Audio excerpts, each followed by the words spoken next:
ai nhớ rồng nu mà là rồng nó là nu xe y và nu mu. Okay, so you're chat me. Okay.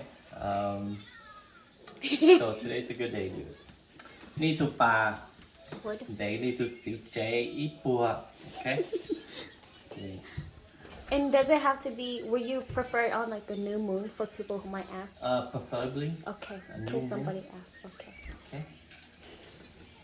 Đây có bao lâu nhiều nào? nè我写一天钟呢 Okay.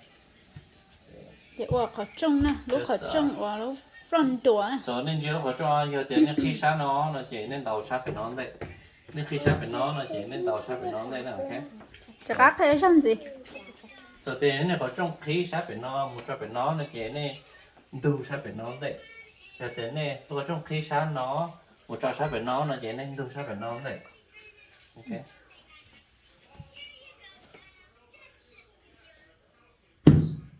Nếu nó tới giờ xe mình tàu chính tàu tay tàu phầu là lò ta chỉ nó cú cha sói trình đọc lời lo rõ chế rõ và rõ lùng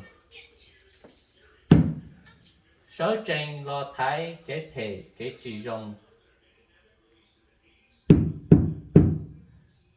dây là sinh cha xe mình thái lưu ninh có vả mình qua cái thể có chỉ linh sinh linh hồng tỷ cú sinh linh hồng tỷ nhia sinh linh có sâu trình đọc lời sầu nâu ninh sâu có mình cho sầu ninh sâu còn đo trâu tiền nó sâu có trừ trâu ninh hua hử sâu có sâu trâu ninh bỏ cho drop lời trả thêm mình cho nông ninh trả thêm mình cho ninh ninh trả thêm mình cái giờ dây cú rồi cái nhia là trâu cú cho gì ninh. Okay. All done. ok nghe nào sửa pause it hả À. ok